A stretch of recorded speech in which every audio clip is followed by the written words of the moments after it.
Barack Obama ultimately supported the nuclear deal. When the Indo-US nuclear deal was being negotiated, there was a lot of opposition within the government. But somebody at some point has to take the risk and educate people. The statement on industrial policy 1991 is the biggest Big Bang idea in economic policy that India has ever witnessed. Politically, even in 91, it was consciously decided that we'll reduce this list gradually. Those days, import policy changes required clearance by the Prime Minister on file, not a cabinet note. Is short-termism going to be India's undoing? The short-term interest, I need now, I want more money, I want more, now the pay commission will come up, I want greater pension for life, inflation indexed pension, etc.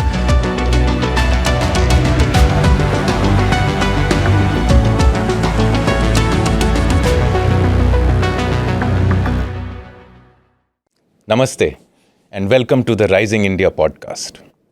There are several owners of India's economic reforms that were initiated through the Statement on Industrial Policy of July 1991. One of them is Observer Research Foundation, when four of our scholar practitioners, P.N. Dhar, I.G. Patel, M. Narasimham, and R.N. Malhotra made a joint statement titled Agenda for Economic Reform. Within the government, there were three major pillars who drove India's economic reforms. Chronologically, the first reforms idea came from Jairam Ramesh. He attempted to bridge the past and the future in a September 1986 through a discussion paper on new industrial policy initiatives. He tried to imagine the future through the prism of the past. The third reforms idea came from the statist approach of Pranab Mukherjee. Through a February 1991 note on India's economic situation to the Congress Working Committee, he advocated an open economy but remained guarded on protecting the past. But it was the second idea that powered India's economic reforms momentum.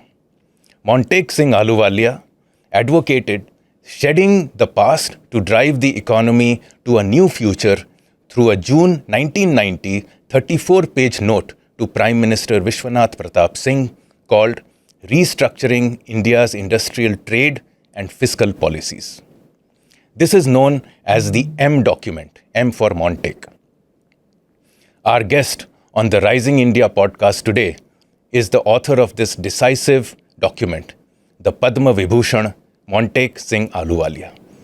Mr. Ahluwalia is a distinguished fellow at the Center for Social and Economic Progress. He has served as the Deputy Chairman of Planning Commission for an entire decade from 2004 to 2014. In February 2020, he published his book, Backstage, The Story Behind India's High Growth Years. This is an insider's account of policy making from 1985 to 2014. I strongly recommend this book for anybody interested in economic reforms. Welcome to ORF, Mr. Ahluwalia. Well, thank you, Gautam. Thank you for inviting me to your podcast. We are delighted to have you here. But before I jump on our conversation on economic reforms, I want you to elaborate a little bit more on this 21st century core governance skill for India, which is how to push your ideas into the government system as an outsider. This is important as India debates this entire phenomena of lateral entry. And you mentioned in your book that you became one of the boys. There were hardly any girls as joint secretaries during that time. How did you enter this Chakravyuh of India's administrative services, bring change, and exit by leaving a remarkable legacy? Well, thank you. Stepping back, I was not different from many other people who made what you call a lateral entry. Because, in those days, the permanent positions of economic advisor in the government were recruited by open competition. So people within the government, in, let's say, the Indian Economic Service could apply, but also anyone outside could apply. And therefore, there was a way for somebody outside to get in, and stay for as long as they liked. Okay, that window was shut later on because I think the Indian Economic Service legitimately claimed that, look, we're supposed to be a grade A service, and the definition of grade A service is that there should be X number of joint secretary positions reserved for the service, which is the case with joint secretaries in the IAS. So as a result, all the economic advisor positions were encarded, as they say. So that method of coming in stopped. I mean, many of my colleagues, Bimal Jalan, Vijay Kelkar, Shankaracharya, Arvind Vermani, Rakesh Mohan, and Deepak Nair before that, all of them came in laterally, recruited as economic advisors. After a certain time, that lateral entry stopped completely. More recently, I think efforts have been made to bring in lateral induction. But these are different from the earlier positions because here you're bringing in someone for a fixed term. There you are opening a window to potentially stay in the government till you retire. Those guys have a much greater incentive to fit into the system. Somebody coming in for 3 or 4 years would have a different perspective. I mean, both are useful. But I think in our time, we had an opportunity to get into government with the intention of becoming part of the government and sort of, as you say, becoming part of the boys, since there weren't enough girls at that time. You said that. I only exactly. repeated. It struck me very much that the phrase becoming one of the boys, when I wrote it, it was quite clear that there were no other women at that level, almost none, I would say. But this business of do you have to become one of the team? This is absolutely essential if you're working within government. That doesn't mean you can't bring in someone laterally who's an expert. But then, that expert role is better performed by bringing in experts to head committees and make recommendations and then leave. Nothing wrong with bringing in laterally for 3 or 4 years because it gives opportunity to people to see how government works. It makes them more informed. And I think we should have that, right? But one of the big problems with bringing people in from the outside is certain resentment within the civil service. We don't give the civil service an opportunity to go outside.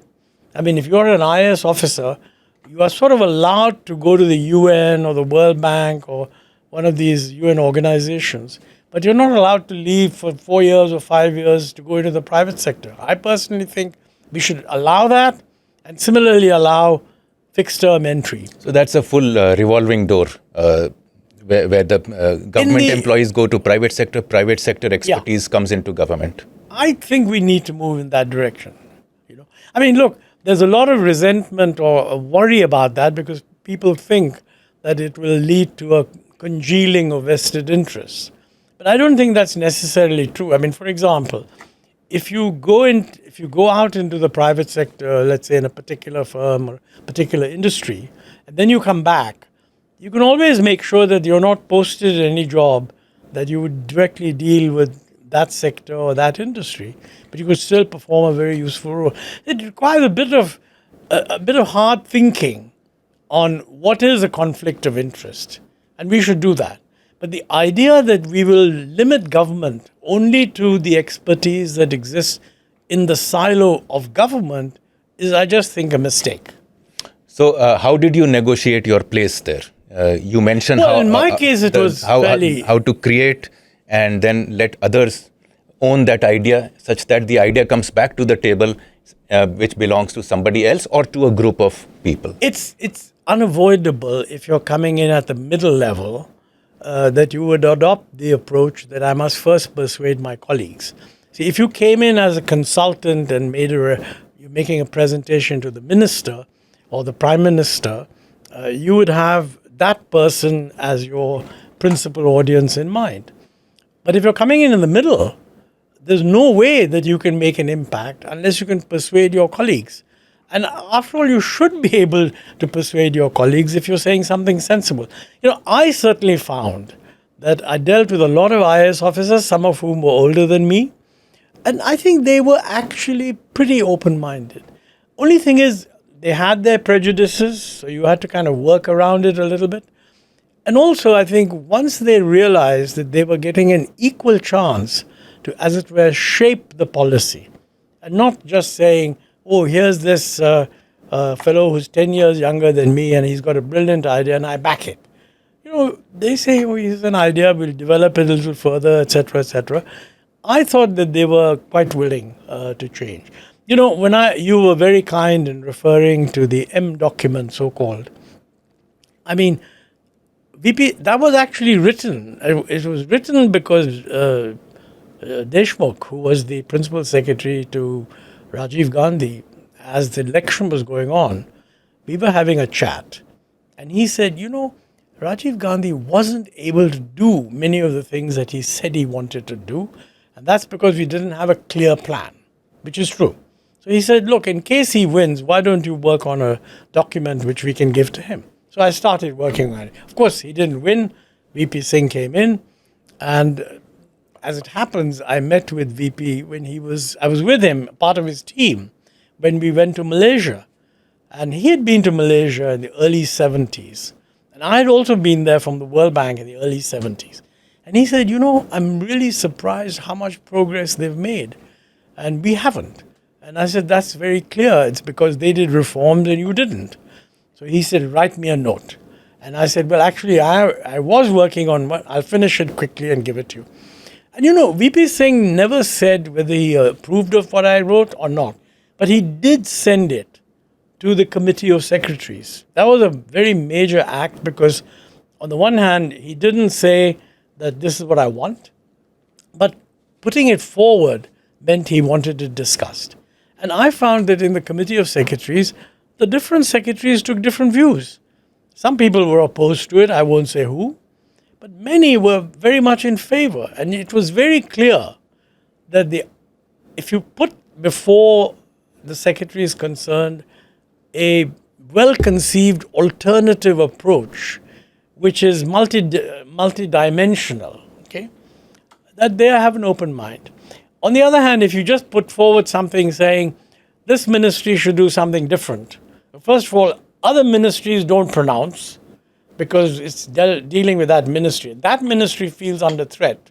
Whereas if you say, look, the world has changed, we're facing a new India, new country, new world, and everybody has to do things a little different, then people are not directly threatened and they apply their mind. But interestingly, not everybody agreed. In fact, the strongest opposition to my note came from the then Planning Commission, which is meant to be doing this. And their argument was very interesting. They said, why is the PMO doing this? We are working on this. So the silo business sort of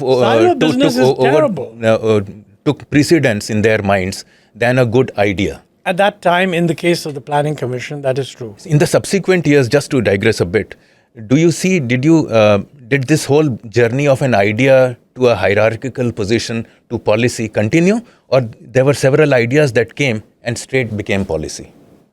No, I think in the implementation of the reforms, quite clearly bringing ideas together worked. And I think that was possible for 2 or 3 reasons, I would say. One is, of course, the new government had come in handling a crisis, but it could legitimately say that the crisis came under the previous government. So it's very difficult to do reforms if the problems have arisen because you were yourself in charge and you could say they're the consequence of something you didn't do or you did. Okay, so that was one thing. Second, I do think that the Prime Minister at the time, Mr. Narasimha Rao, I think mentally he was quite clear that we need to do things differently. And he had chosen Manmohan Singh as his finance minister. That's a very clear signal. Everybody knew that Manmohan was of that mindset. So that was the second factor. The third is that when decisions had to be taken, we were able to bypass the bureaucratic processing.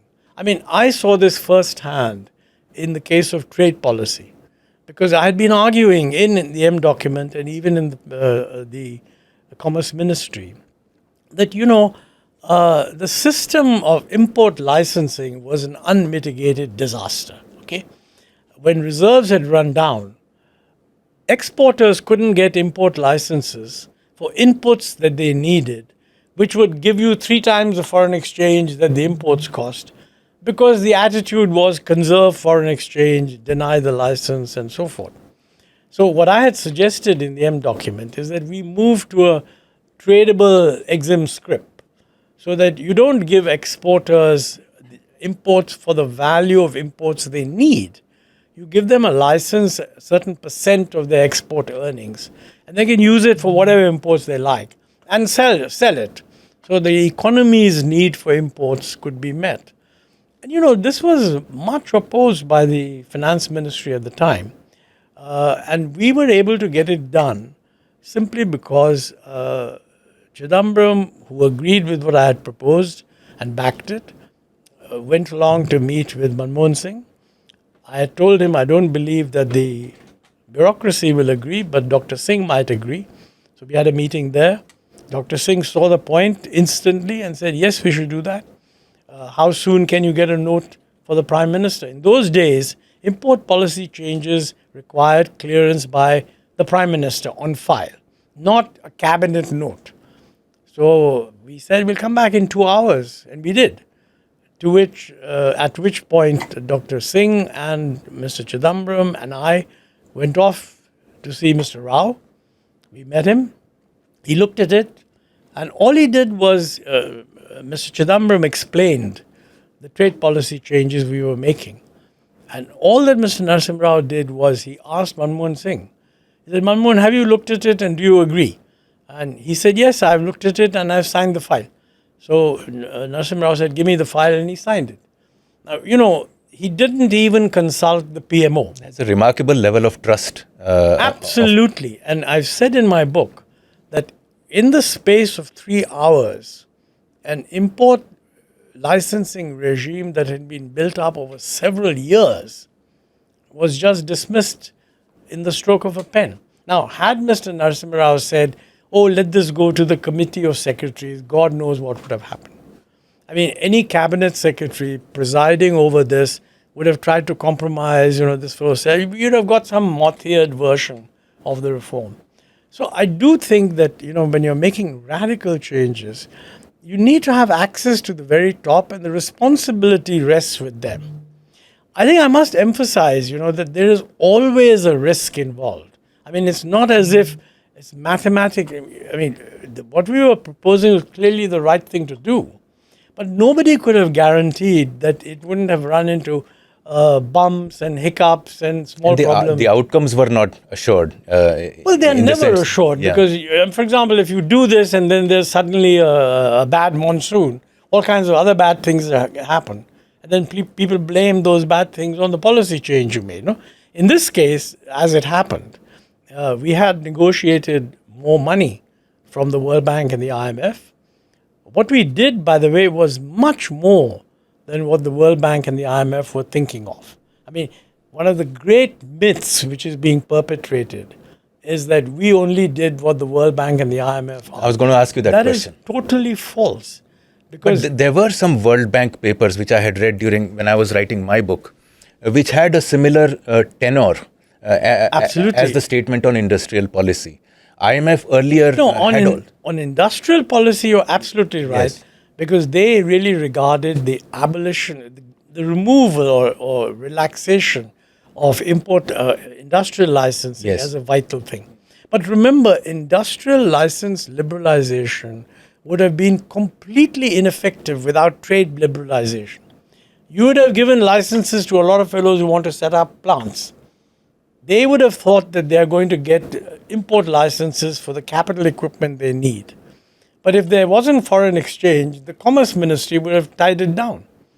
The advantage of liberalizing imports and, in effect, freeing the exchange rate was that you're free to set up industry, you're free to import with whatever duty there is, and if there's a scarcity of foreign exchange, the exchange rate will depreciate. Had we not done those two things together, the industrial policy changes would have been irrelevant.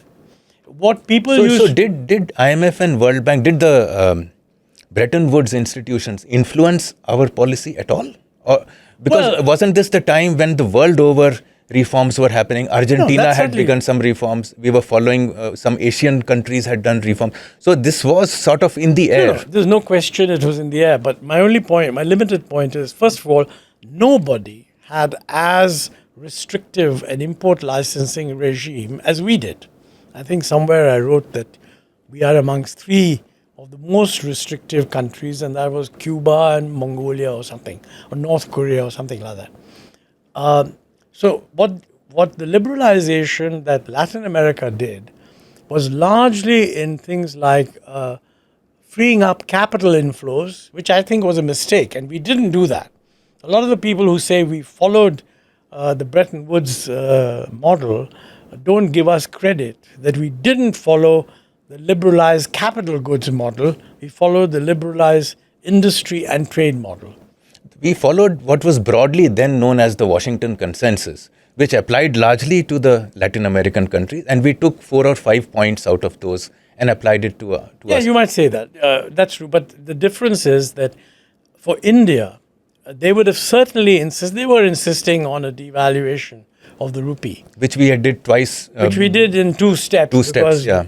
Narasimha Rao ji felt, you try and test out the market or whatever it is. So that was one. They would have insisted. And reducing the fiscal deficit, clearly they would have insisted. But that, was self-evident, okay? I think they would have insisted that some industrial policy liberalization. They had not been talking about trade policy. And they'd certainly not been talking about freeing the exchange rate, moving from this exim scripts to a dual exchange rate system, and then freeing it, unifying it within 1 year. That these ideas had been around in India even before. But I think we implemented them very fast. And that took a combination of circumstances where the individuals involved knew each other well, trusted each other. For example, I had asked Rangarajan, I persuaded the Prime Minister to, Dr. Manmohan Singh this is, the Finance Minister, set up a committee under Rangarajan on how to manage the balance of payments, broad-ranging, covered liberalization of portfolio flows, exchange rate management. Venu Reddy, who was then in the Finance Ministry, was made the member secretary of the committee, later on became governor, deputy governor, and then governor of the Reserve Bank. And on our side, we had, after I moved out of commerce back into finance, we had A.V. Ganeshan as commerce secretary. Now, we had just, the committee recommended that we move to a dual exchange rate system and get rid of the exim scripts, which was a sensible thing to do. Because, the exim scripts only benefited exporters. They didn't affect the incentives for invisibles. Whereas moving to a dual exchange rate meant that whoever got foreign exchange, whether for services or other reasons, would surrender a part at the official rate and the rest would get a market-determined rate. Dr. Manmohan Singh, as finance minister, had complete trust in Dr. Rangarajan, who had been his deputy governor when he was governor. Okay, on our side, A.V. Ganeshan, very thoughtful IAS officer, he readily agreed that we should get rid of the exim scripts, which we had introduced only 6 months earlier, and move to a dual exchange rate system. Now, normally, and to credit also to Chidambaram, because he's the one who had introduced it as minister. So I think there was a lot of trust amongst people, and we were able to move seamlessly.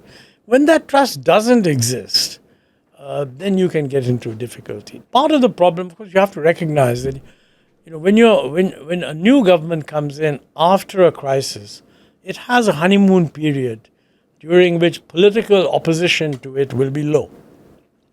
And I think that it's to the credit of the political class at the time that they took the maximum advantage of that. Also the nimble-footedness on the government side across politics, across bureaucracy, across economic experts.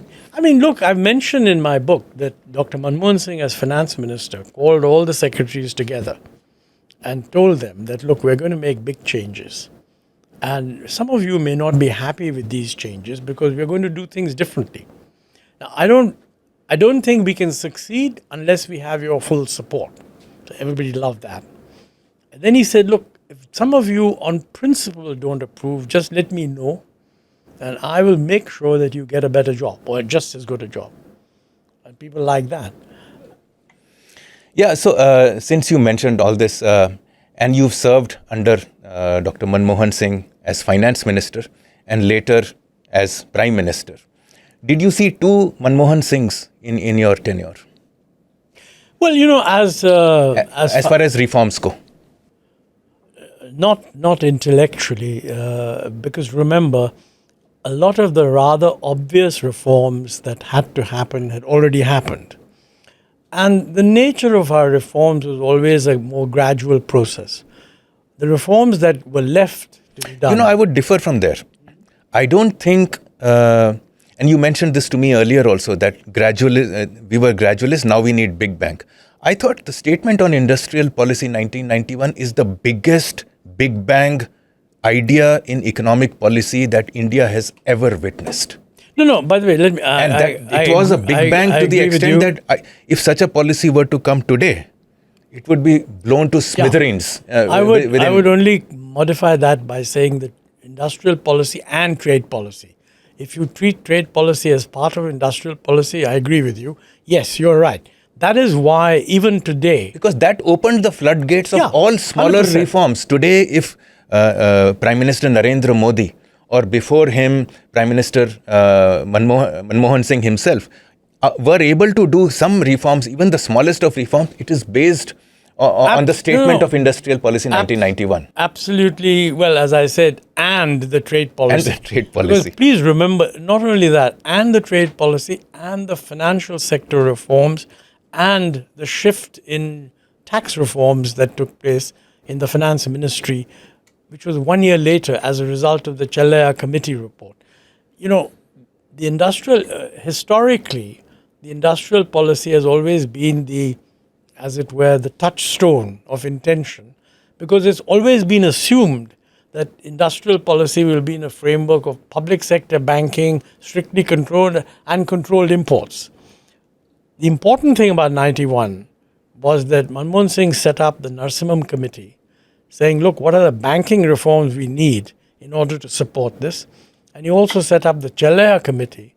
What are the tax reforms, both direct tax as well as... So what do you mean when you say gradualist, that your approach was gradualist? There, what I mean is that having done the industrial policy, which was definitely even that was gradualist because, foreign investment was made automatic up to 51%.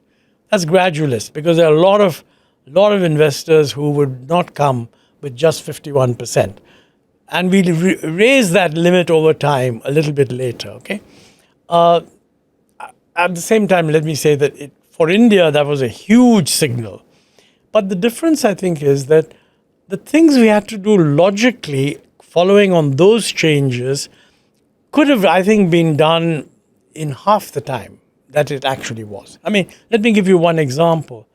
One of the biggest mistakes we made earlier was in reserving all kinds of labor-intensive activities for the small-scale sector, which effectively prevented Indian industry from setting up credible size operations that could actually appeal to exporters. Now, this was known. I mean, I think Deepak Nair was secretary of a committee headed by Abid Hussain way back in the mid-80s, where they had said that, look, if you really want to do well on export, we should rethink this. But politically, it was, even in 91, it was consciously decided that we'll reduce this list gradually. Not a bad decision. But the final abolition of import license, small-scale reservation only took place in 2000 and something. Now, in my view, gradualism is a good thing, but we should have done it by 1996, having started in 1991. even the abolition of restrictions on consumer goods. The trade policy, we liberalized capital goods and intermediates, but consumer goods we left restricted. And partly because a lot of consumer goods were produced by small scale, so we wanted to protect them. Ultimately, in the WTO, people brought a case against us that, look, India is now in good shape. And under the WTO, you are allowed to use tariffs to protect your items, but not import licenses, unless there's a balance of payments crisis. Now, we had always taken the view that we cannot manage the balance of payments without import licensing. The whole logic of liberalizing trade and making the exchange rate flexible was that we could manage it without import licensing. When I was finance secretary, the Commerce Ministry wrote to me saying these fellows are attacking us in WTO, saying that, you shouldn't have import licenses and that otherwise you can only have them if you can't manage the balance of payments. And we are saying that we need them. And what is your view? And I wrote back quite unambiguously that you are doing a disservice to India. The whole success of these reforms is that we can manage. We are inviting foreigners to invest in India, including portfolio, in the clear understanding that you can walk out if you want, because we know how to manage the balance of payments. If there's an outflow, there'll be a depreciation. So we do not agree with the position you're taking in WTO. After a few years, WTO said we must get rid of our import restrictions on consumer goods, okay? And there was a meeting at the Prime Minister's level, and the WTO said, we must do that, you must do that within X years. And I was in the meeting, and I said, sir, this is absolutely right, we should do it immediately. It'll look good. But the view of the Commerce Ministry was, well, since they've given us X years, why don't you wait till the last minute? So this ingrained fear that don't rock the boat. I mean, take financial sector reform. We set up the Malhotra committee to open up insurance, okay? Now, I would have thought, having done what we did on the banking system, insurance should have been opened up within 2-3 years. Actually, there was a huge political problem. By then, the BJP had decided not to support the government on too much liberalization. So they would not agree to insurance. Until 2000 to open out the insurance. Yeah. So I think there is no doubt that we indicated a clear direction. We took some steps, but I've said in my book, we took what we did in 15 years, we should have done in half the time. That's where I feel we went too slow. So I'll come to this point also because I thought I'd planned for it a little later, but just to pursue a little more. So what's the difference between Finance Minister Manmohan Singh and Prime Minister Manmohan Singh in terms of reforms? From outside, it seemed that the reforms that Finance Minister Manmohan Singh, under his watch, although the credit goes to P.V. Narasimha Rao, were far greater in its intensity, in its expanse, than Prime Minister Manmohan Singh. Well, look, many people have commented that there was less reforms done during the Manmohan Singh Prime Ministership than during his Finance Ministership, and that's possibly fair because as Prime Minister, he'd already inherited an economy which was not as controlled as it was in 1991. And I think by then, the complexity of the reforms needed had become much more difficult to manage. And then thirdly, he was running a coalition government, more so than the 91 government, much more dependent on support from the left, which was not very supportive of reforms. I would say that the dominant focus of the UPA period was things like introducing certain reforms in the governance area, which NGOs, etc., had begun to say are needed. RTE. Well, RTE is not in the government, that's more in the human capital area, and that had become clear. I'm not saying that we managed to do what was necessary because that is one of very difficult reforms to do. It's not just a matter of putting money, which we did put some money. And subsequent governments have also put money. Manrega was another Manrega was a very, very important reform. social security which reform. later on was criticized but then supported. And it has continued to be an important instrument. I think it remains But relevant. I just feel so because you worked closely with him, like once removed, first as finance minister, then as prime minister. What happened during? Is it just coalition politics that had slowed down No, the? absolutely. I mean, most of the stuff. Look, let's look at what happened in, say, the Indo-US nuclear deal. If you ask me, I think that is one of the greatest that's a contributions fantastic. of those 10 years. Of those 10 years. And what is more, it's not a contribution that had short-term benefits. It was similar to the industrial reforms because actually shattered a barrier that had prevented us from moving. I mean, Manmohan Singh used to refer to the nuclear restrictions on India as a kind of technological apartheid. And it was very important to get rid of that. A lot of what we have done subsequently, both in military and other cooperation, would just not have been possible if the nuclear deal had not gone through. Because actually, after the nuclear deal, you had to deal with a lot of other technology restrictions. Many of those advancements have occurred during the phase of the current government, which is good in the sense that you build on the openings that you obtained. But, go back to the history of that particular thing. There was powerful opposition to the nuclear deal. The left threatening I to remember. defeat the government. Yes. And in the end, I've a whole chapter on the nuclear deal from my perspective in this book. And Dr. Singh had to work very hard to get all the components within the government, including the Department of Atomic Energy, on board. And then there was the left, which took an absolutely unqualifiedly opposed view. And remember, the achievement of the Manmohan Singh government is also a matter of time. We were very aware that the Bush administration was going to come to an end at a certain point. And this had to be done before the Bush administration ended, because our judgment was that if there was another Democratic administration, they would be totally sold on non-proliferation and this thing would have died. I mean, remember, Barack Obama ultimately supported the nuclear deal, but he voted against the 123 agreement, which were all crucial components of the nuclear deal. Okay, so I think at that time, Dr. Singh had to stake whatever political cards he had, and I think it's to the credit of Mrs. Gandhi that in the end, although she was subject to a lot of lobbying from the left, she backed him. Because obviously he was, as he himself had said, he was an appointed prime minister, so he could have easily been removed. So I think we have to give credit to the Congress party at that time that they saw that this is important. So this leads me to the next question. I may have wanted to come to it later, but we seem to be moved.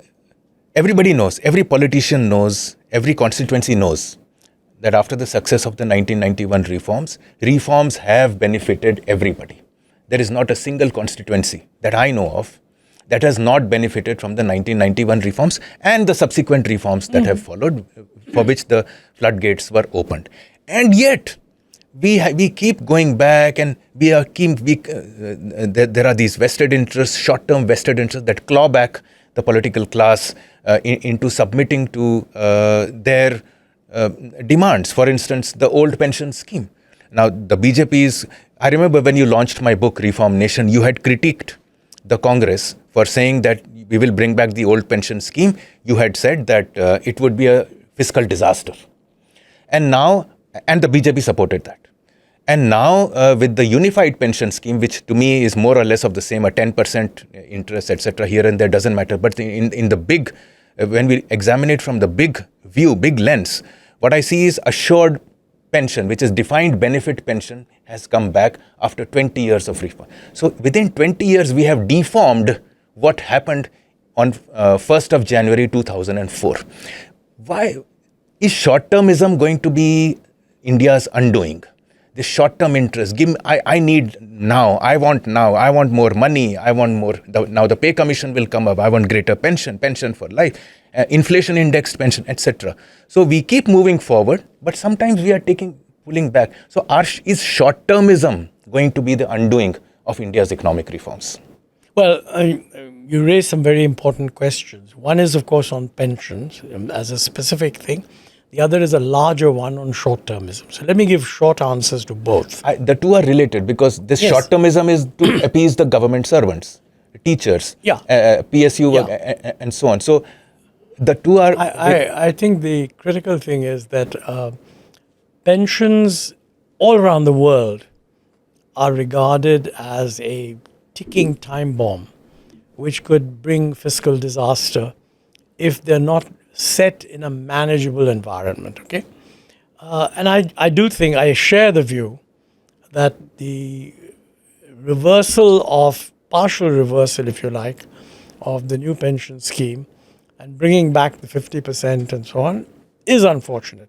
Mind you, it's not exactly the old pension scheme because this is a contributory scheme. 10%, and that too, the government is not happy. The government servants are not happy by even contributing that 10%. Yeah, no, but what I mean is they may or may not be. Government, look, nobody would be happy if they're taking away. No, what anything. I mean is 10% is statistically insignificant when you look at the outcomes, which is inflation indexed last salary drawn. So yeah, you may say that. No, that's a fair point. I mean, I think what this does is there's a government servant's contribution and then there's a government contribution. What the defined benefit does is it puts the burden on the government to keep topping up in order to make sure that the pension adds up to what it is. I personally think that we need to tackle this in a very serious way, and it cannot be done through internal committees. I believe there was some group of officials that made some adjustment. Now, when you make an adjustment in the middle of a political crisis, when the government is under pressure, you know what they're going to do. I really think that before the pay commission meets, we should have a high-level committee appointed to say what is a viable pension cum pay structure. Now, let me say that suppose you want to make the fiscal burden on India less difficult, okay? Two important changes could be made. Number one, you must extend the date of retirement. The idea of retiring at 60 and then getting a pension for life made a certain amount of sense when you were expected to die at a certain age. Now, luckily, hopefully you're going to die 10, maybe 15 years later. In which case, allowing people to extend their service if they want to, we should do. I mean, the Chinese have just done that. But their problem is different. Their demographic, their fertility rates, the whole demographic is different. India is still a younger nation. For another so to 10 that years. extent, maybe the older people should move off so that the younger people can get in. Yes, but let's put it this way. It would be a good idea today to say that, let's say, every year from now, we're going to increase the retirement age by 1 year. That would be a good example of defined gradualism. So that 5 years from now, the retirement age will become 65. Okay? That's one. Second, it is completely absurd to have a pay commission that doesn't take into account pension benefits. You should not be negotiating these things separately. If government servants want pension for life, then they should accept lower salaries, which becomes a way of moderating the burden. Or they should accept a higher contribution. That can only come from a really expert group that spells out what is the consequence of zero action. I mean, everything goes on as it is. And what is the consequence of credible reform? And does that matter? Now, the problem is it will matter maybe 10 years down the road, 15 years down the road, and this is where short-termism comes in. I think we have to recognize that in any economy, many of the things that you need to do now are designed to prevent problems later. The best example of that is climate change. A lot of tough decisions have to be taken. But those tough decisions are well worth it in the sense if you don't take them, the cost is very high. So far, our political process has not even focused these things. But partly, I think it's because up to now, These things have been in limited. I mean, for a good example is, excess use of water in agriculture. You see that in Punjab and Haryana. You see that even Uttar in Pradesh. Maharashtra. Uttar Pradesh is also moving in that direction. Now, what are you going to do about it? I mean, obviously, one of the obvious problems is the free power for farmers. Nothing wrong with free power for farmers if you could limit the water drawn. But then if you're going to do that, it's much better to give them a straight income support and charge an appropriate price. We are not even thinking about these things. I think occasionally people think about it. Economists, write in the EPW or something. But no politician that I'm aware of has ever got up on the stage when he's talking to a whole bunch of farmers, let's say, who says, look, what I'm going to say will not make sense to those of you who are 55 years old, but it makes a lot of sense to those children of farmers who are only 15 years old. Because if you don't want to be a farmer taking over your father's land at a time when the water table has sunk another 50 yards, you better listen to what I'm saying. We have not tried to educate the public. Now, of course, part of the problem is that democracy is all about short-termism. I think, what's his name, Jean-Claude Juncker, said the most quotable thing on this subject, because he said, we all know about politicians. We all know what we need to do. We just don't know how to get re-elected after we've done it. Now, the only way to get re-elected is that I'm not actually hurting you as a group. I'm doing something that will help you over the longer term. And if you care about your children, you should be for this. That's a very that requires a lot of education. Because neither Narasimha Rao nor Vajpayee were able to get re-elected after doing spectacular reforms. And even Narendra Modi, who has done a great job on economic reforms over the past 10 years, was able to maintain the seats to the extent that it's less than the minimum requirement. So, now he's leaning on other coalition partners. But let me say one thing. Ask yourself the following question. I mean, look, politics has to play in the normal way.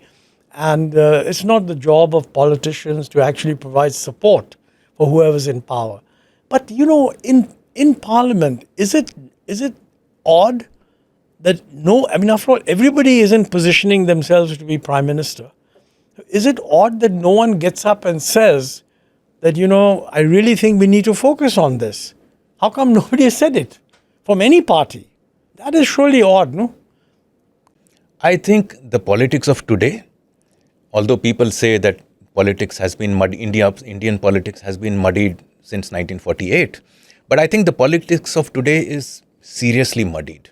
I think you open your mouth to come out with a good policy, it will be objected to. Other than increasing the salaries of members of parliament, I don't see any proposal passing through parliament without huge amount of existential fights. No, that's absolutely correct. I mean, after all, when the Indo-US nuclear deal was being negotiated, there was a lot of opposition within the government. But somebody at some point has to take the risk and educate people. And the interesting thing was that people are educable. You took credit in your opening remarks for the ORF group of 4 who supported the 1991 reforms. That was a very interesting list because I was watching this happen. As I recall, it was Ram Malhotra, Mr. Dhar. It was I.G. Patel, it was P.N. Dhar and somebody else. Now, these were people of great eminence. Narasimha. And M. Narasimha. People of great eminence. And when they actually said this is the right thing to do, and they were not belonging to any political party nor any group. The only other people who spoke were a group of left economists from West Bengal who spoke against them. Against them. Yeah. But, it at least created an awareness on the part of people that, look, there are people saying the right thing. So you need to think. And I think we need... so you think this media think tanks are not doing adequate work as far as saying the right thing now? Or are they not being heard? Or you don't want to hear them, it has become so politicized? Well, look, since I'm associated with the Center for Social and Economic Progress, and certainly on climate change, we've been saying what we think needs to be done. And some of it is controversial. I'm sure other research groups are also doing that. But, research groups writing papers is one thing. The ideas of these research groups need to be put into the policy space. And somebody needs to say, well, look, this lot is saying this, so what do you think about it? And let's have a discussion.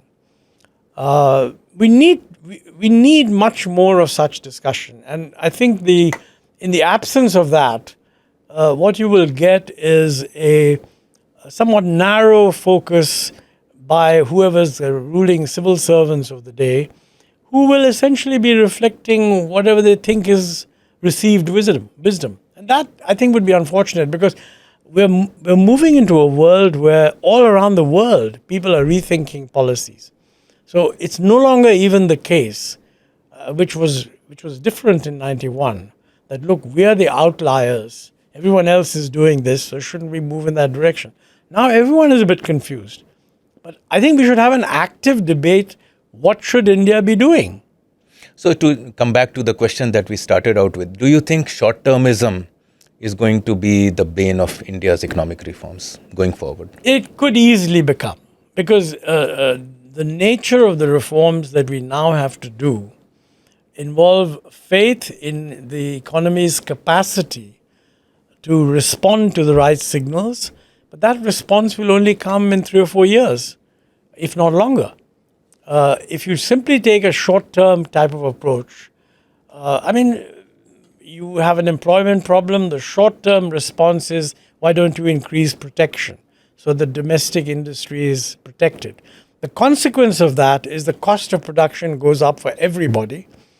One industry that gets protected is delighted. The vast majority of others that find costs going up and they become uncompetitive, 5 years later they'll want more protection against imports to protect them. Now, we have to realize that this will happen. I saw in the newspapers the other day, there's some discussion that the steel industry wants higher duties on steel, and MSMEs are rightly saying that, look, metals is the key input that we need. And if you raise the duties on these things, you'll make us uncompetitive. I think that discussion is more around Chinese dumping steel rather than efficiency of steel, and therefore you're putting barriers to it. By the way, duties. if it's dumping, yes, then you should impose anti-dumping duties. The discussion was not about anti-dumping duties, or you should impose non-tariff barriers. Let me put it this way. Today, nobody would criticize India if we were to say that the Chinese system of price determination is non-transparent. Therefore, we have a lot of non-tariff barriers to counter that.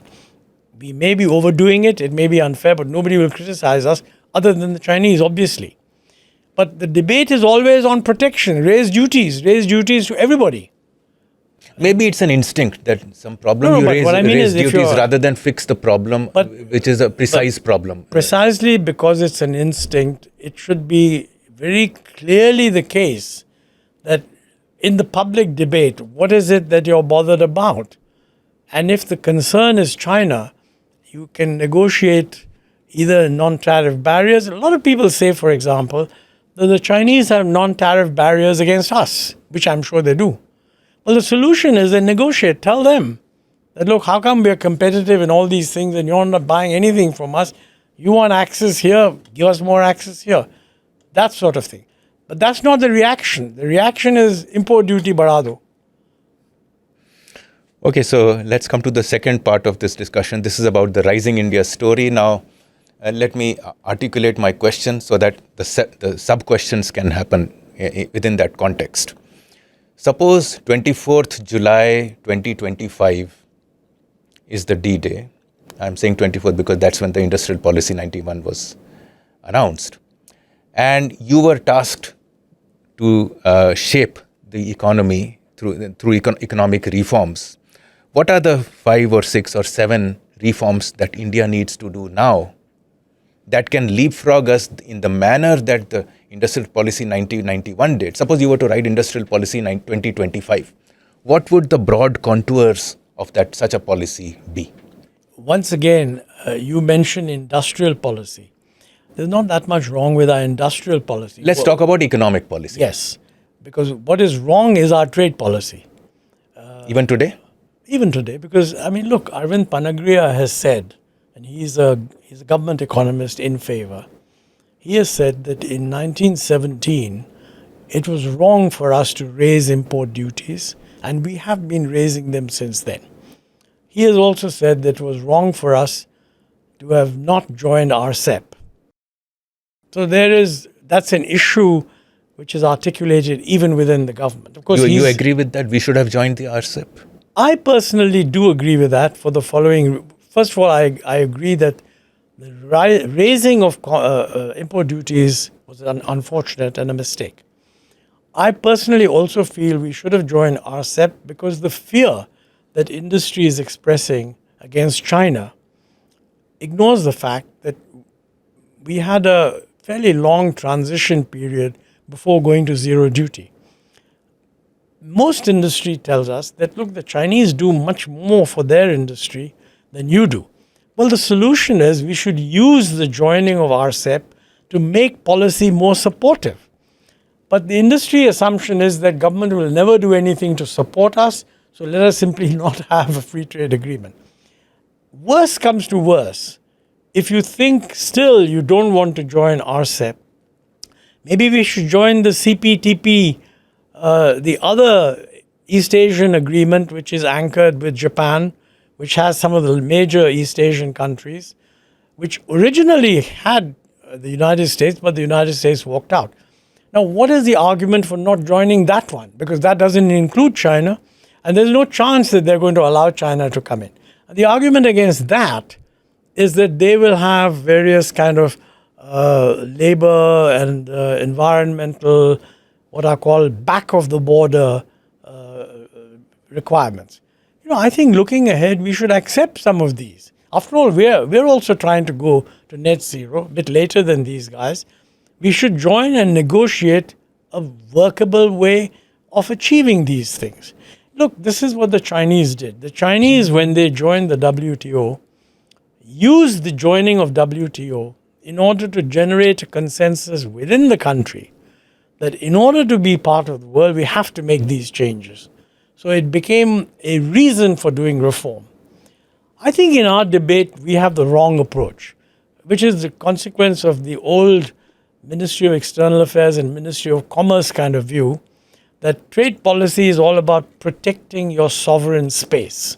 That sounds good, because every trade policy is a concession of sovereignty.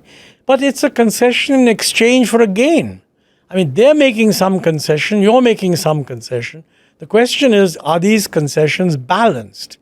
Instead, people say, no, we will only have trade discussions on tariffs, but not on behind-the-border issues. No country is willing to do that. Let me give you a specific example that will come up. Increasingly, people feel that FTAs, because they involve investment, and we want investment, we want foreign investment to come in, one of the issues will be, do you have an investment treaty? Okay. Now, we had bilateral investment treaties with several countries. Okay. We have unilaterally walked out of those on the grounds that we want an investment treaty, but certain features of the earlier investment treaty are unacceptable and they should be changed. Now, what are those features? The earlier one allowed the foreign investor to invoke arbitration against government action, what you might call, which amounts to expropriation. Okay, you could go to arbitration. The present one says you can only go to arbitration after you have exhausted due process of Indian law. Now, frankly, if you were a lawyer advising a foreign firm, and that firm said, look, I want to make a big investment in India, what is the consequence of me having to first exhaust all the existing Indian legal redress procedures? You can be sure that any top lawyer would tell him that involves a delay of 20 years. Now, let's be clear. this is simply not going to fly. And therefore, I think we were wrong to get rid of all those BITs. We should rethink that. Isn't the gift city trying to fix that through arbitration, global arbitration there, rather than going to Singapore? Gift City may be one of the hubs. No, I'm not aware of the details. I've heard this, but I need to see the details. Remember, Gift City is about financial stuff. Gift City is not about FDI in manufacturing.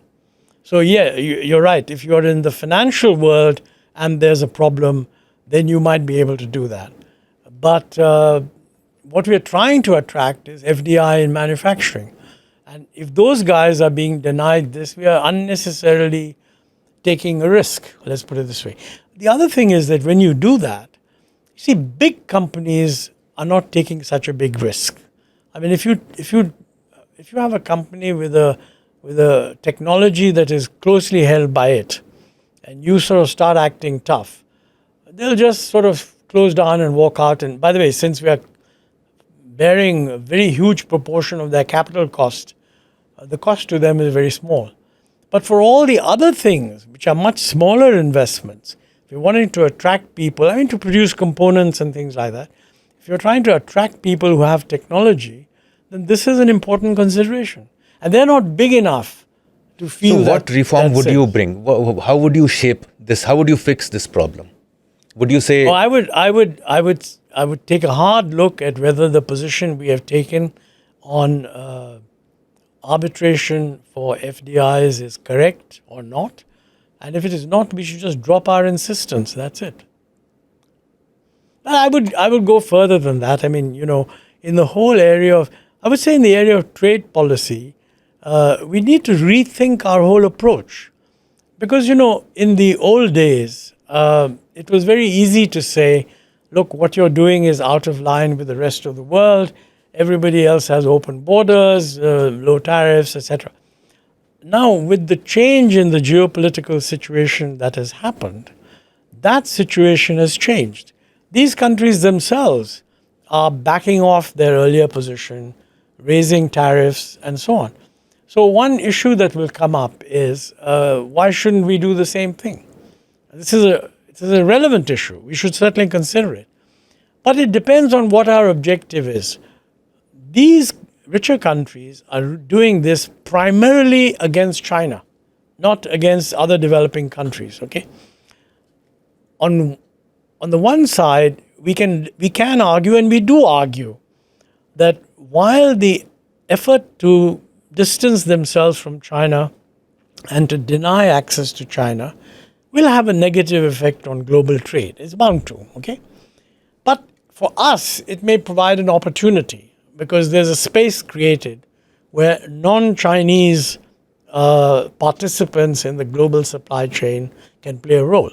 Now, some of the diversification of supply chains is simply diversification, in the sense that, why be dependent on 5 suppliers? Have a few more. De-risk your... That's still relevant for us to do. Sometimes it is a conscious thing that it should be shifting production onshore, which is, for example, the Americans now subsidize you if you produce something in America. So some of our solar manufacturers want to set up a manufacturing plant there to gain the subsidy. But I would say that, and that's a fair enough thing if they can get it, but I would say that we should ask ourselves, if we want to benefit from the possibilities of countries going for, or firms going for, a China plus one policy, what should be the policy we follow? It's very clear to me that if you want to join a supply chain, the policies you follow must be that import of components is free and that duties are modest. If you don't do that, there's not a chance of anyone fixing you in their supply chain. Now, we should either say this is wrong, or we should say this is correct, and therefore we don't want to be part of global supply chain. But we can't have it both ways. I feel these are only some. Yeah, I think we are very slow. I think the opportunity for China plus one or India, just the India opportunity began in 2019 or a little before that, when the Huawei Yes. when Huawei was being thrown out of Europe and America, Australia, India, etc. I thought that was the time. Now 5 years have passed, and we are still discussing whether, how, when. We are just but unable. That nimble-footedness doesn't seem to be Let's visible. give some credit that, I mean, bringing in Foxconn and the production of Apple, these iPhones, that is definitely a step forward. But remember, at the moment, all they're doing, they're importing components, They're assembling. gluing them together. Still, that's good because the guy who receives an Apple iPhone with made in India makes it look good. I'm sure that there will be a desire to deepen the amount of domestic supply of components. Now, you have to be very clear. Are you going to do that by exploiting competitive possibilities, or are you going to do that by imposing tariffs? In my view, whatever you want to do to help components, you better do that as a positive thing for the domestically based component manufacturer and never as a tariff change. If we can announce that as a policy, it would be a great help. But I'm not sure that we have announced that or we are willing to announce it. These are the kinds of issues. Because otherwise what happens is that in these PLIs and all the rest of it, there is an underlying assumption that the support is being given conditional on increasing domestic value, not performance, increasing domestic value added. If that's going to be negotiated each time, that is going to be introduces a lot of uncertainty for the investor. And we want to cut that uncertainty down to the minimum.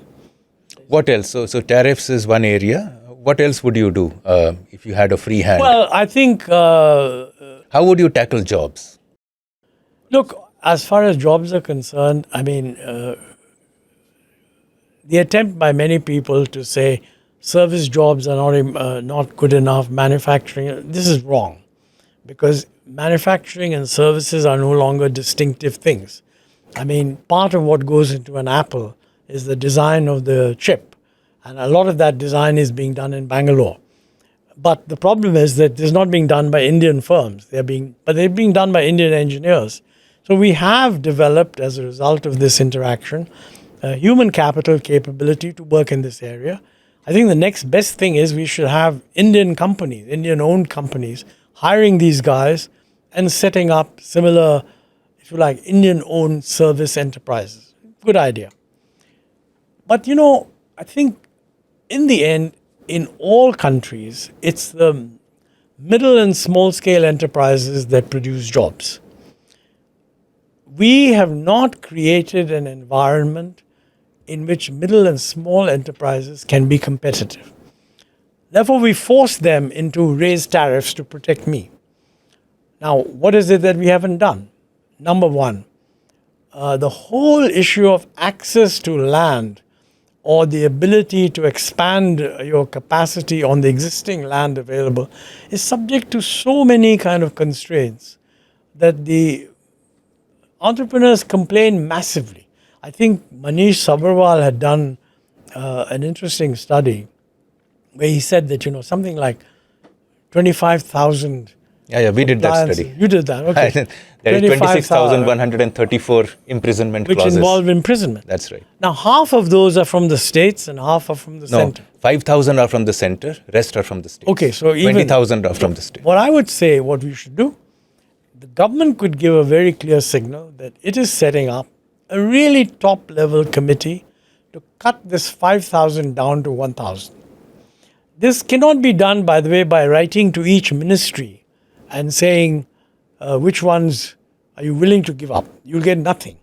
Set up a really top-level committee, including a couple of industrialists, and tell them to come back to the Prime Minister with a proposal. Out of these 5,000, which are the ones that the center, in their view, can give up?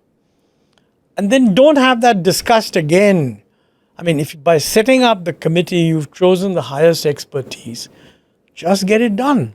I mean, for example, if they say out of 5,000, you should abolish 4,000, and you end up abolishing 3,500, I would give full marks.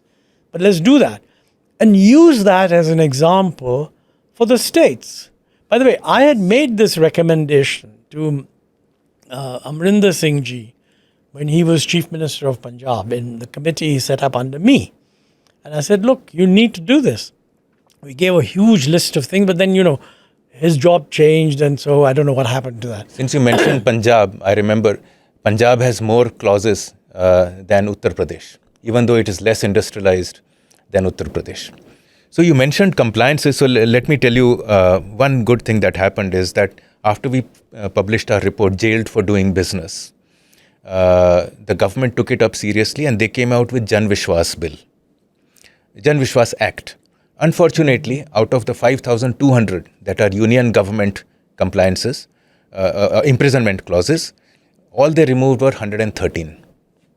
So it was a good start, but somehow it didn't become the kind of a major reform. I think they missed a big opportunity there. The good news is that Jan Vishwas Part 2 is underway right now, and I think they are taking it up far more seriously. So we are hoping that all these issues that you mentioned in terms of compliances, in terms of imprisonment, etc., would be taken up, would be rationalized. Nowhere in the report have we said that you end all imprisonment clauses. All we are saying is rationalize it. Is it necessary? Do it. And then to what extent? For instance, some of the clauses, for instance, if you do not reconstitute the canteen committee once every 2 years, even if the contractor is giving you good service, the jail term is same as sedition. So I think some of these ridiculous clauses need to end, and I am certain that this Jan Vishwas Part 2, which is currently going on, would be doing that. So I think compliances reforms is a big step. But a large part of these reforms are executed at the state levels. Now you are working with the Tamil Nadu government. I find that Tamil Nadu is a very unique case where they have excessive welfare. But they are able to attract the best companies in auto, in technology, and technology along with Karnataka. And there is high growth happening there. And so Tamil Nadu has become a state across governments where you have high growth, high employment, and high welfare. How is that happening? What is Tamil Nadu doing right? And how are you engaging with the Tamil Nadu government? Well, my involvement is actually in a very narrow area and it's kind of forward-looking because I'm part of a global advisory group they've set up to advise them on climate change. So that's really long-term. I'm not directly involved in any of these other things. But the point you make is extremely important. We need much better, if you like, again, critical assessments of why is it that some states do so well and others don't. I think when I was in the Planning Commission, my biggest self-criticism, I would say, is that too much of our work in the Commission was of a very kind of all-size-fits-all. I mean, we gave the same lecture to every state. You must be fiscally responsible, you must do this, that, and the other. Whereas what I tried to do was to get people to say that, look, in each state, these are your strengths and these are your weaknesses. Where they have strengths, we should just applaud them. Where they have weaknesses, we should try to see why they have weaknesses. But those weaknesses should be related to whether there are other states where those are strengths. And that is something we should do a much more work on. Now, we don't do planning anymore, but So how do you see this one district, one product approach that, for instance, Uttar Pradesh is looking at? Well, I think this came out of some Niti Aayog announcement. I personally do not think that the logic of one district, one approach is grounded in economics. You may have some districts which are ideally suited for more than one product, and the reference here is to exports. There are other districts that are not suited for exports at all. So I think creating unviable strategies for exports. I'm just extending the thought that you mentioned, let's not talk about the union government, let's talk about state. And I'm extending that thought to district. So wouldn't this be, rather than top-down, and a bottom-up approach? But to my mind, the most important thing as far as devolution is concerned is really in health, and education. It's generally regarded that in our performance, most development economists agree that our performance in health and education is not as good as it should be. Some say it's even disgraceful, okay? But it's certainly our weakness. Nobody has called India's performance in health and education as our strength. We have made progress. It's not that we're not making progress, but we should have done much better. That is something that is never going to happen unless you devolve down to the third level of government, which actually means either the district or even the local panchayat and the municipality. Now, this raises very powerful vested interest opposition. There's lots of evidence available that, India is the least decentralized in terms of how much of the expenditure in the country is effectively controlled at the third level. We're the least decentralized compared to other developing countries. Now, this is not the fault of the central government. The logic was that the states would devolve lower down. Actually, in our system, I don't think that the center constitutionally has the right to interfere in the devolution of resources from the state to the bottom level. Constitutionally, it can provide grants from its own money which go down to the panchayat, okay, or the municipality, and various finance commissions have done little bits. But it is not able to say that out of your tax share, we are giving this and 30% of that should devolve down. In the absence of that, the devolution is entirely left to the state government, and it varies from state to state. Some states have devolved more, some states have devolved much less. I feel we need to study. There is no way out of it. For instance, it's now recorded that some of the teachers, and I'm just talking about what came out, it could be rampant across India or not, I don't know. But in Uttar Pradesh, there was a place where teachers were not signing in but getting their salaries. So the government said that let us have digital signings, so that digital attendance. The teachers protested, and the proposal was debunked, ended. Yeah. That's where it ended. So I don't think that's what I'm saying. I was telling you earlier that perhaps I made a mistake by trying to do what I'm trying to do, which is to change India, to track India, to follow India and make it a better place. People like me should have just taken a government job. And therefore today, when there is a job for a peon and 5,000 or 50,000 people apply for it, I'm not surprised. No, you're absolutely right. Mind you, I mean, one of the things you could think of, if you can get some of these government jobs, is to just take the government job, collect the salary, and do what you actually want to do, because they don't bother at all. I mean, it's a very common. It's a very common revenue model, by the way. Look, it is well established that the pay of teachers in the public sector system is something like 4 to 5 times what the pay of teachers is in the private sector system, and the local population prefers to go to the private sector. So, I mean, I don't know what these pay commissions do, but this is a massive problem. Let us examine this policy-wise. Where is the incentive for private sector to set up a hospital unless for the ultra super rich? Yes. Or for the government servants who are subsidized by their Ayushman. ESI or as part of their package, even post-retirement. What is the incentive to set up a private school? There may be an educationist who wants to express him or herself through education. But what's the point? And therefore, here's the policy question. It's a crude question. Should we ban private sector in education and healthcare? Oh, absolutely not. That would be a humongous mistake. Should the government get out of government in healthcare and education? No, 100% no. So if both are no, where is the balance? Well, the balance lies in the fact that, you must always allow the private sector alternative, because let's face it, we are, like many societies, we are also unequal. And the top of our society is constantly trying to compete with the world's best. So denying them what they think is better service would just be illogical.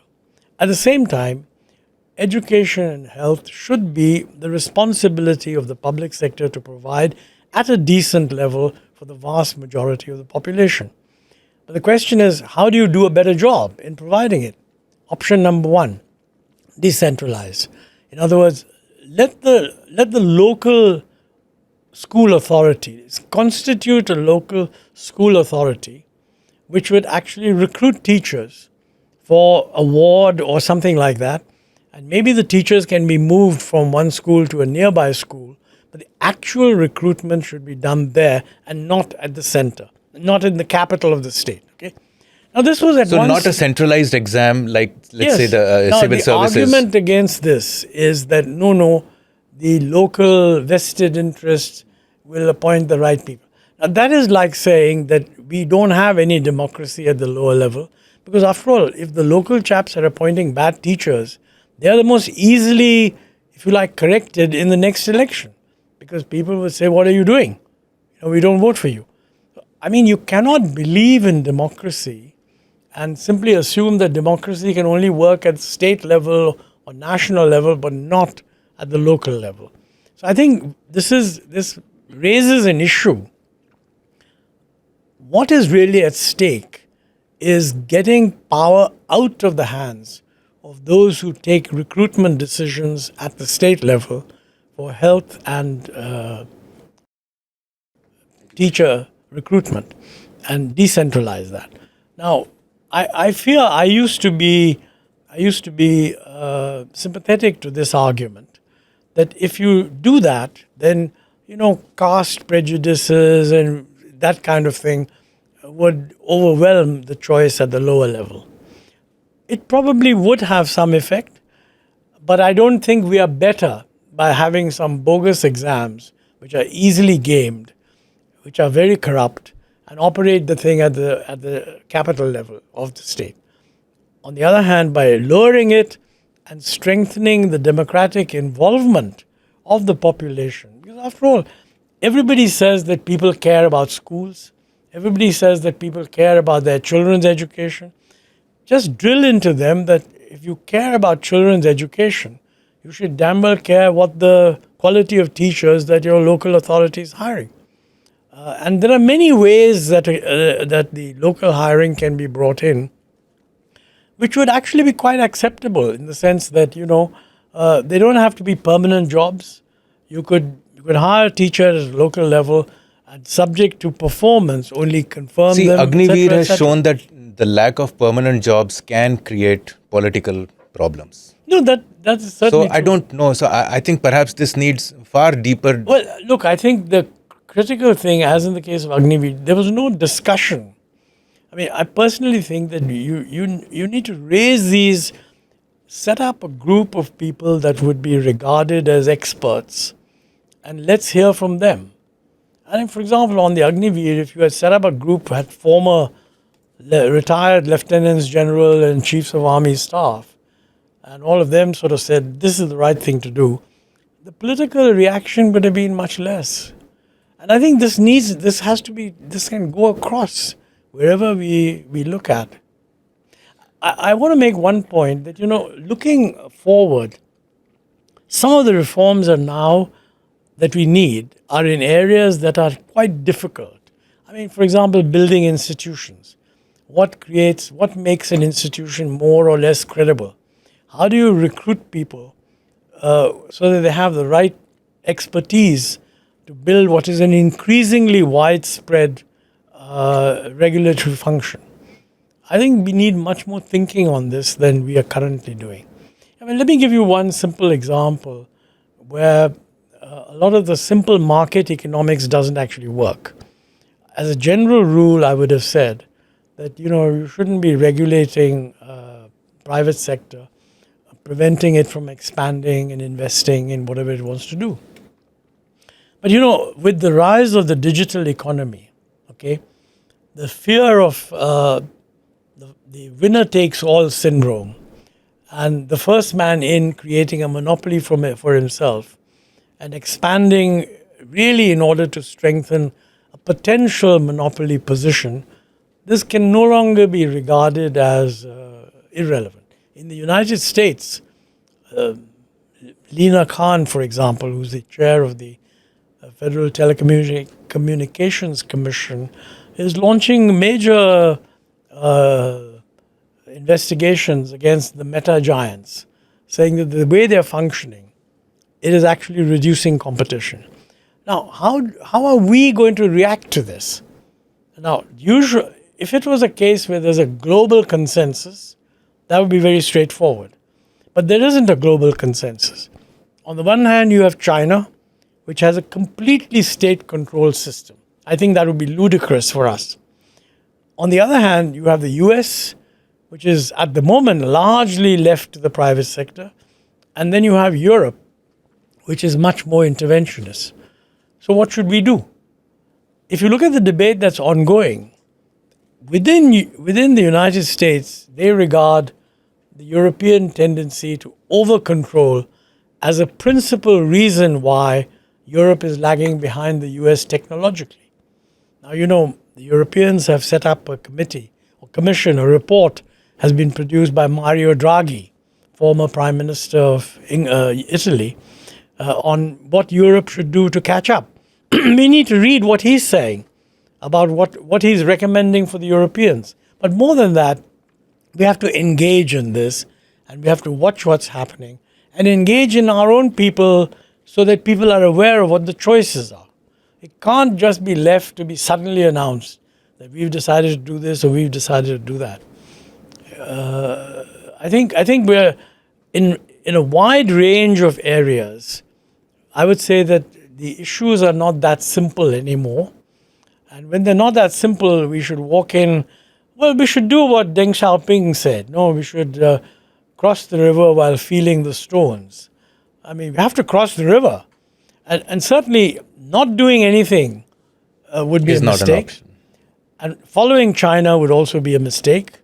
Here's a classic case where you would think that on the one hand you have the US, on the other hand you have Europe. These are both democratic, private sector-led economies, but they seem to be moving in different directions. And within Europe, Mario Draghi is sort of echoing a little bit what the Americans are saying, that the European Union is taking an approach to regulation that is not good for technological advancement. That's a fact. That's a fact because Europe has regulated AI out of the continent. They have gone into the regulating AI before AI as an industry has even been able to set up. So I think he would be right out there, and certainly that's not the area that we want. For instance, our tech industry grew because of lack of regulation. It was an invisible growth. But anyway, so regulatory mechanisms, we need to rethink of them all. There is this financial regulation. I think a few years back, 2012 or 2011, there was a FSLRC report, Financial Legislative Reforms Committee report by Justice Sri Krishna. And I thought it was a fascinating way to reimagine India's financial architecture. I think this government is also talking about it, but is not really moving. So I think financial architecture and its regulation may be an easier job to do. Yes, it's definitely It's definitely easier than manufacturing. And we do need to act on that. Mind you, some of the things that the report said proved to be very controversial, but again, vested interest. I mean, the Reserve Bank. But it's just a report, so if you don't like it, you debate but we need to exactly. But why is it that in Parliament nobody bothered to speak about it? I mean, for example, the issue. I think in Parliament the issue will come up once there is a bill or some action to be taken. To my I think mind, these debates belong to the realm of think tanks like yours or ours. Well, we need to be igniting these debates, pushing for change. But doesn't stop someone from Parliament asking a question that there was this report. What is the government's view on this? Look, this government had appointed the PJ Nayak committee. Okay, way back in 2014, they submitted a report on the reforms needed in public sector banks. Now, one of the very critical recommendations they made was that the control of banks should be taken away from the finance ministry And all the government's shares in public sector banks should be vested in a new holding company, and the board of that holding company should be appointed by the government. It could include a few civil servants also, but it should include distinguished guys from the world of finance who've had huge experience. And the actual monitoring of whether a bank is doing well or not should be done by them, not by the finance ministry. Okay? Linked to that is the question that what should be the body that regulates the banks? Today, they suffer from dual regulation. RBI on the one hand, finance ministry on the other. I have taken the view in many places that this is wrong.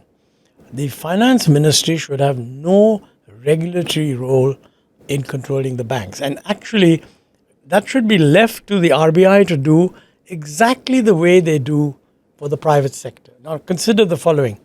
In the case of the private sector, if the RBI feels that a particular bank chairman hasn't actually done a good job, they can prevent him from being reappointed. Not in the public sector. Now, there's no reason. It's not as if we think the public sector banks are doing a wonderful job. I mean, every 10 years they turn up needing huge amounts of capital injection, but that's always blamed on the previous management, right? I mean, why can't we take that decision? And one argument could be we do not believe that public sector banks should be subject to single regulation. We genuinely believe they should be subject to both RBI and finance ministry. That would be an honest statement. But I think any government who said that would clearly leave open the debate. Why? And it has very strong implications also for the RBI, because it lets the RBI off the hook. Because all the RBI has to do is, since they don't have the power, if they feel that a particular bank isn't quite doing the right thing, they can write some gobbledygook letter to the finance ministry saying, please look at this. And that's the end of the story. Whereas if they were actually regulating the bank, they would be in the dock. That knowing what you knew, how come you didn't take action? So there are things. Likewise for insurance, for instance. Yeah, same thing. The only reform that subsequent and serial political class talks about is to increase the FDI. While actually at the ground level, the insurance regulator across chairman has been functioning as an industry association. And I think the consumer is not getting the kind of insurance covers, the insurance service that she or he ought to get.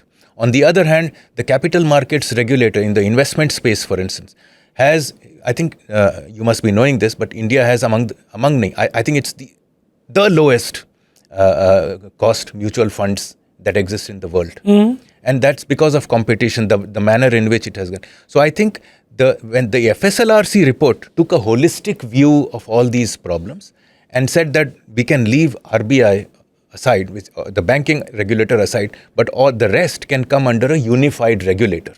Because now insurance regulator is allowing investment products. The investment companies are looking at some structured products. So I think if you were to rethink this architecture, mm-hmm. FSL, I'm not saying it's the last word, but I'm saying it's a good enough word to start. And I'm surprised that this is a reform which is waiting to be done. It's all ready. All you need to do is tinker and do some politicking around whether this law or that law. And for instance, the FSLRC report looks at amending 113 acts of parliament. So all those are very easily managed, but it's not moving forward. So I think financial architecture is not just a reform that is needed to fix a particular problem, but to reimagine the financial architecture for an India of the future. Absolutely. It's like what they say about the military. Most of the generals prepare to fight the last war.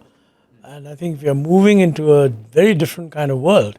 And by the way, there are aspects of the world that we need to think about. It's no longer a world that's going to be dominated by the West. If you take any projection for the next 20 years, okay, the growth rate of Western economies is going to go down 2%, maybe 2 something, whatever. They run out of space, and at the moment, the possibility of total factor productivity giving high yields is now people have a much more moderate expectation on that score. On the other hand, certainly in Asia, these economies are going to grow quite rapidly. You will see that if you want to learn from what regulators are doing, we need to look at what other regulators are doing, not just in America or England, but also in Asia, maybe Latin America. So we need to be much more aware of this than I think we are. Yeah, And I think our press, in that sense, the press can play, these are non-controversial, they're not politically controversial. They will become controversial once a controversy emerges. But in anticipation, that this is where we need to go, I think both the think tanks and the media should play a role in sensitizing people to them. and I think we do that, and sometimes we do get a hearing. For instance, the compliances report, and often we don't, because the issue isn't. What I find is, by the way, and this is important. What I find it's important for think tanks. What I find is that if you have a report or an argument that is well thought through, supported by data, supported by analysis and logical framing, this government is listening. So I think a lot of that burden that we are right now crying about or discussing or dissing the serial governments lies on our shoulders as well. It seems to me that I think the day-to-day work of the government has become so complex that they don't get time to think about the future, and therefore think tanks like yours or ours. For instance, your think tank, Rakesh Mohan, came out with a wonderful report on manufacturing, that he argues that it's not that India has missed the manufacturing bus, India has not boarded it. And he argues with data that there is going to be 3 times more manufacturing required over the next 15 years than in the past 15 years. So it's not that all is lost. And so that's the argument. Now, what does India need to do in terms of getting onto that bus is the follow-up reports or follow-up things that we need to do and the government needs to hear. Mm-hmm. No, that's a good point. And obviously think tanks have an important role. Media has an important role. I would say the government also, instead of just doing its own thinking, the government should set up external groups, because it is only an external group that can really tell you that what you're doing is not enough. If you just set up an internal group, it will dominantly sort of endorse what is happening and say that there should be some marginal change here and there. Okay, last few questions. I want to ask you, when you began the reforms, even in the run-up to the reforms, you joined the government slightly before the reforms finally happened. Well before, in 1979. Yes, right. So all through, you have seen, I have read, and we are all experiencing together at this stage, there seems to be some visceral hatred for wealth creators in India. Everybody wants to be wealthy. Everybody tries to be wealthy. They want a good job, or they want to set up a new enterprise. They create wealth. There's an opportunity. India has become the land of opportunity, provided you are willing to work and you have your things in place. But the moment an industrialist or a business person crosses a certain scale, and we all aspire to be global scales. We want to be global heroes. We want to be among the top. India is no longer a world. We are global players. And yet, whenever somebody attempts to do this globalizing or reaching that kind of a scale of wealth, of expanse, of products, suddenly it's a bad guy. Like in the 40s and 50s and till mid-60s, Tatas were bad guys. So they nationalized Air India. Then Birlas became bad guys from the 50s to the 70s because of that licensing, because they were able to get the maximum number of licenses, but which they did not use to produce. So they were just hoarding licenses. That was the allegation by one of the committee reports. I'm forgetting the name. Then next, and today we have the villains, our favorite villains, and all of them, somehow there is a visceral hatred of the political class. And the same political class wants the same people to create more jobs. Where is this contradiction? I don't think there's a visceral hatred in the political class. I think the issue really is, how does the public see things? And there, all over the world, the very, very rich, the top 1% or top 1/10 of 1%, as is now said in the US, the concern is really that when you have extreme concentration of wealth, that can lead to influencing politics. I mean, this is what Joe Stiglitz has talked about. I mean, if you step back a little, what was the, if you like, distributive concern? Historically, the distributive concern was that, look, we must make sure that the poor benefit. So the growth process, even if it creates some inequality, as long as it's reducing poverty, is good. And we spent a lot of time measuring poverty, and I think people now recognize that, as traditionally understood, people below some fixed poverty line are coming down. Even if you raise the poverty line, and I think you should. I mean, you can't keep the same poverty line for 10 years. Personally, I'm in favor of defining poverty as, let's say, anybody who is below 1/3 of the median consumption level or 1/3 of the average consumption, whichever you like. And that would keep rising over time as long as consumption is rising. So that's poor. And I think whatever you do in the last 20 years, and I'm not going into whether it happened more in UPA or in this government, they've been coming down. I think there's no doubt about that. However, that's not enough. I think there are two additional concerns which are evident around the world. One is that it's the extent to which the growth process meets the aspirations of that middle group, which is the one that's upward mobile, getting degrees, etc., that determines whether society is quite happy with the outcome. That's one thing. And that is very critically connected with the availability of good quality jobs. And in that dimension, I don't think we've done very well. The other is, and this is also global, there is a lot of concern at excessive concentration at the very top.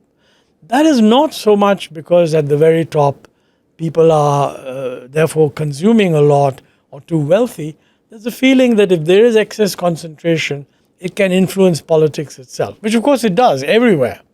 So that problem can only be tackled by greater transparency in how politics is financed. Financing politics is a huge issue, and nobody quite knows what's the best way of doing it, right? But to my mind, the big change that has occurred is that the fact that the number of poor is going down is no longer in doubt, and I think therefore it's not really questionable or an interesting issue. Whether we are meeting the aspirations of the middle, people who were not actually in the poverty line, but were hoping to become middle class, that's really where there is a lot of doubt at the moment. And that is connected. You see that in the newspapers. I mean, there was a time when if you had an IIT degree, you almost certainly got placed. That's not true anymore. You were placed in some of these big tech companies and you were absorbed. That's not true anymore. They're saying, hold on. Some of them are saying, we'll definitely place you, but not quite right now. And I think that must be going down. It's not just the very top. They're the ones that get into the newspapers. So I think what's linked to that also is that aspirations have really gone through the roof. I mean, people really believe that, if you have an engineering degree, then you should be as well off or have as good prospects as somebody who had an IIT degree in the 1990s or the 2010s was. And the number of these degrees has expanded massively.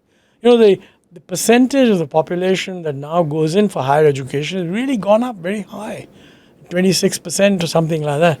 But those opportunities exist today. So if somebody wants to set up a business today, we have 100 unicorns. It's not, and the startup funding has become very good. That's not in doubt. But what a lot of these guys want is the number of guys who want to set up businesses is usually much smaller than the number of guys who want to sort of get a good job. And they are finding that their opportunities are being... If the definition of a good job is a government job, which, by the way, I'm beginning to agree, given our pathetic politics, then you will always have PhDs trying to get a sweeper's job, which is fine. I mean, that's your choice. But to say that there is no job, other than a government job, and therefore I'll remain jobless. No, It's that a is choice. clearly, but I That's a don't choice. believe, by the way. But my question was different. I find that in India, we celebrate Bill Gates. We celebrate Jack Ma. We don't celebrate our own heroes. For some reason, there is some. That's why I use a visceral hatred. No, I'm not sure about that. I think if you look, virtually all the tech millionaires are pretty much celebrated. All the startup successes are pretty much celebrated. It's only at the very, very top that, everybody has a right to say somebody is too rich. Now, mind you, you need a comprehensive approach to how you handle this problem. And very often it's not what the man in the street may think. I mean, in my view, extortionate taxation would be the wrong thing to do. Nor can you judge a tax system, is it sufficiently progressive, by continually subjecting every tax instrument to the judgment that is it progressive. I mean, one of the big problems with the GST is a lot of people who think it's a good idea to have a very low rate for some items, higher rate for the next, still high. That's completely wrong. I mean, the way you bring about progressivity is on the indirect tax, have a uniform, maybe two rates is good enough, 2 plus a third for really kind of high-end consumption may be okay. You need a progressive income tax system. But frankly, if you look at the Indian income tax system, if the rich are really paying the taxes they're meant to be paying, it's pretty progressive. The real problem is that a huge number of people are completely left out because we keep raising the minimum. That's right. That doesn't make much sense to me. That's a grouse, because there was a time when we were talking about broadening the tax base. We were talking about getting more people into the tax net and so on. But the number has remained the same. It has become more efficient. So now, by the way, we have defined broadening to mean that if you are liable to file a return, that's broadening. But we keep raising the minimum, so it'll be a nil return. At some point, this too has to end. But I think that's a budgetary expectation. Last few questions, which is that despite your phenomenal work that you have done throughout your career, and it's an enviable body of work that you have, you are Mr. Ahluwalia, not Dr. Ahluwalia. What would you advise young economists? Is PhD necessary at all? Good. Or is it sufficient to have good knowledge, or how does it work? Look, I deliberately stopped at the MPhil, which is a sort of just below a PhD, as an earned degree. Of course, I acquired a lot of honorary doctorates, but they don't count. So I never use the term doctor correctly. I suspect that nowadays, having a doctorate has become a sort of minimum requirement if you want to apply for a serious economist job. When I was in university, I was told that if you want an academic job, you have to have a PhD. Otherwise, what I did was it did all the kind of coursework that is a necessary condition, but you exempted from writing a thesis. But I would not recommend that today for two reasons. One is that, there's a sort of multidisciplinarity that has come in. And somehow I think that extra 2 years that you might spend trying to get a PhD will help you explore that. Although actually the real danger is that PhDs become knowing more and more about less and less. That sort of PhD Isn't that changing now? Aren't you, because of the multidisciplinary that you mentioned? Well, I just don't know. So suppose you're doing hard econometrics. Maybe it's applications to, maybe, for instance, I would only study economics till a certain point, and then I realized I needed to know law. And therefore, in order to write better and in a more nuanced way, I had to study law. And so I began to study law. Having got that, now I realize even that is not enough. You were talking about regulations. You need to know geopolitics. Some of that education is going to be a lifelong phenomenon. But I would certainly say that for a young person, since their expected length of life is much longer than it was when we were young, I would say that a PhD is a desirable thing to do. It doesn't matter what you do it in. And in that choice, I would, unless you really, obviously if you're a mathematical genius, you would concentrate. But otherwise, I would value somebody taking a broader approach. Your CV will look better than if you sort of started in one subject and just narrowed down to some little thing and got a PhD in it. Okay, last question. What's the book that you're working on now? Well, I want to write a book which, let's say over the next 2 years, which would be relevant for someone who becomes 20 years old in the year 2026. And since my last book was called Backstage, this one is going to be called Offstage. I've had no involvement in policy for the last 10 years, but I'm obviously concerned with what policy should be. So it's an offstage view and not an academic view. So let's see. What will it talk about? The book. What's the subject I think I want to make a young person reconcile, young person more informed about what are the factors that will determine whether the optimism about India is well grounded and is likely to materialize. And remember, there's always a possibility, and that whether that possibility materializes depends on the conditions we create. So people often ask me, do you think we'll become a developed economy? But the short answer is depends on what we do. I think it's very reasonable to say that India is well positioned to move out of the middle income country group into the bottom of the high. Whether we do it in 2047, 2052 is a minor matter of detail. But what is very clear is that it's not going to be changes in the things that we've done in the past. It's going to be addressing completely new challenges. One of the most important of those is how do we manage climate change? And at the same time, in managing these things, some of the traditional verities will remain important. Macroeconomic stability. There is no way that we're going to do well if we go off the fiscal cliff. But what are the things that will push us off the fiscal cliff? We should recognize and be able to call out when it happens. That's where the short-termism comes in. It's only a very well-informed populace, and maybe also politicians, who will be aware that, look, some things may sound good, may win you a vote tomorrow, but if you want to vote on that basis, for God's sake, don't implement it, or find a way to avoid making stupid mistakes. I think we also need to recognize that, we cannot simultaneously say that we are going to be an advanced economy and we also want to give free food to 67% of the population. If a politician would get up and say that, look, we were at a stage where this made sense, we must now get on to a stage where we phase this down. In the next 20 years, the percentage that will get free food will go down to some level. That would be progress. I don't see that happening. Then we won't become a developed country. Because without a doubt, the pressure, if you regard this as sensible, then without a doubt, you will be pressed to do more and more. Thank you very much, Mr. Ahluwalia. It's been great talking to you as always. Do join us the next time. That's it for now, and see you.